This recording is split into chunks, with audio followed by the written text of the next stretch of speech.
Hello दोस्तों, आप सबका मेरे अपनी वीर क्लासेस चैनल में स्वागत है। तो आज का हमारा सवाल है निम्नलिखित संख्याओं के सभी गुणनखंड लिखिए। तो ये पहला सवाल है 24, दूसरा 15, तीसरा 21, चौथा 27, पांचवा 12, छठवां 20, सातवां 18, आठवां 23 और नवा 36। गुणनखंड कैसे निकालते हैं? तो ये मैंने पहले सवाल लिख लिया। अब हम इसको हल करते हैं। तो हमारा पहला सवाल है 24। पहला सवाल हमारा क्या है? 24। तो दो संख्याओं के गुणा करने पर हमें 24 प्राप्त हो, उसको हम गुणनखंड कहते हैं। दो संख्याओं के गुणनफल के रूप में जैसे हमें 24 प्राप्त हो तो हम उसको क्या कहेंगे? गुणनखंड। तो मैं यहाँ पे लिख देती हूँ।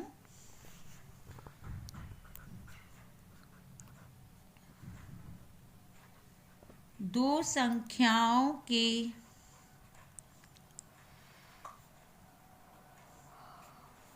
गुणनफल के रूप में लिखने पर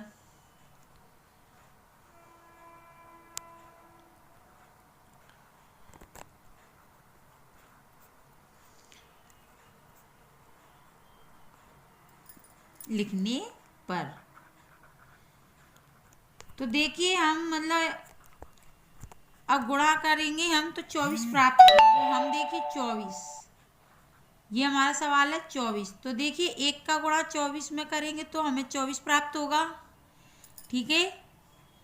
दो का गुणा 12 में करेंगे तो हमें 24 प्राप्त होगा। तीन का गुणा 8 में करेंगे तब भी हमें 24 प्राप्त होगा।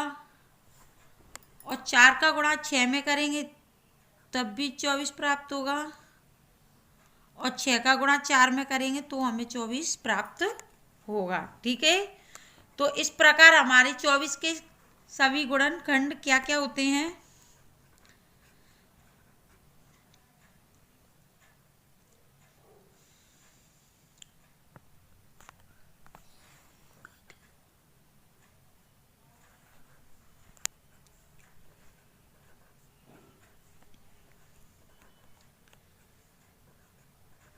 तो इस प्रकार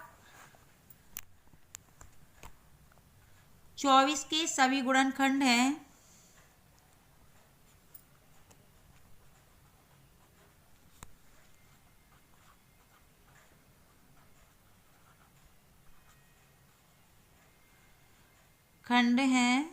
तो देखिए हमारे 24 के गुणनखंड क्या क्या हैं? एक,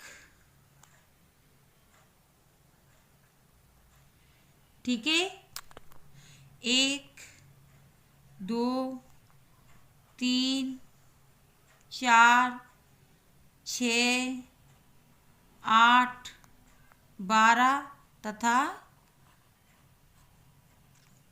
24। दूसरा सवाल है हमारा 15। दूसरा सवाल हमारा क्या है? 15। तो देखिए दो संख्याओं का गुणा करने पर हमें क्या प्राप्त होनी चाहिए? 15। क्या प्राप्त होना चाहिए? 15। तो देखिए हम 15 का ऐसी कौन कौन सी संख्या में गुणा करें कि हमें 15 प्राप्त हो। तो देखिए पहले हम 15 का 1 में गुणा करेंगे। 15 का तो कितने प्राप्त होंगे हमें? 15, ठीक है। अब 3 का गुणा 5 में करेंगे तो हमें भी क्या प्राप्त होगी? 15। और 5 का गुणा 3 में करेंगे तो हमें क्या प्राप्त होगी? 15। तो हमारे 15 के गुणनखंड क्या क्या हो गए? इस प्रकार 15 के सभी गुणनखंड हैं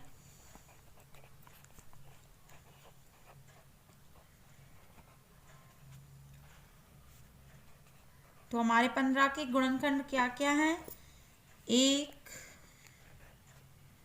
3, 5 तथा 15, ठीक है।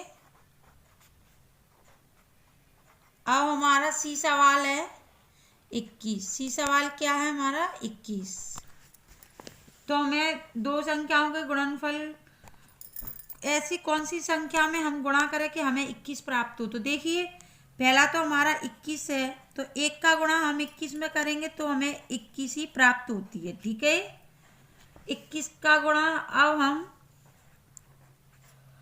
अब 3 का गुणा 7 में करेंगी, ओके, और 7 का गुणा भी 3 में करेंगे तो हमें 21 ही प्राप्त होगा। तो इस प्रकार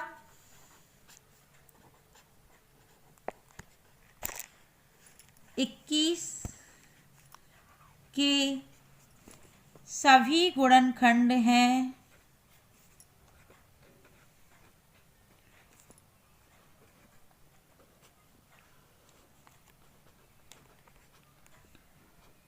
हैं 1,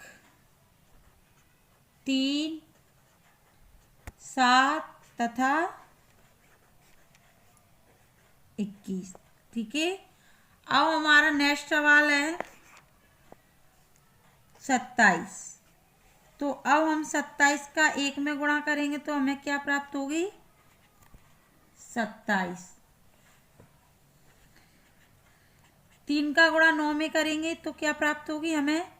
27। और 9 का गुणा 3 में करेंगे तो हमें क्या प्राप्त होगी? 27। ठीक है,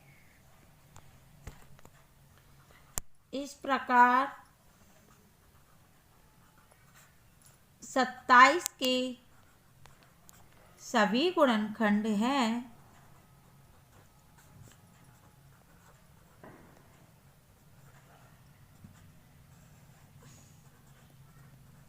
हैं 1, 3, 9 तथा 27। ठीक है, अब हमारा नेक्स्ट सवाल है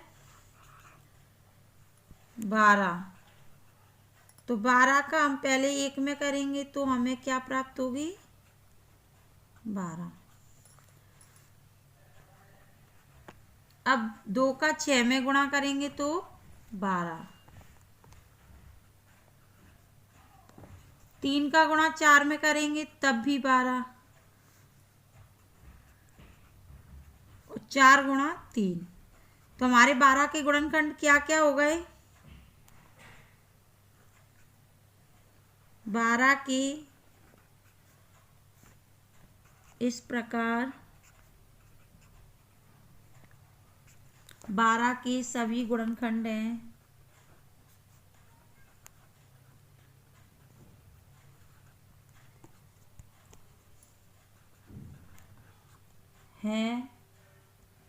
1, 2, 3, 4, 6 तथा 12। हमारा नेक्स्ट सवाल है 20। तो 20 का हम पहले 1 में ही करेंगे, फिर 2 का 10 में करेंगे, फिर 4 का 5 में और 5 का 4 में। तो हमारे 20 के गुणनखंड क्या क्या हो गए?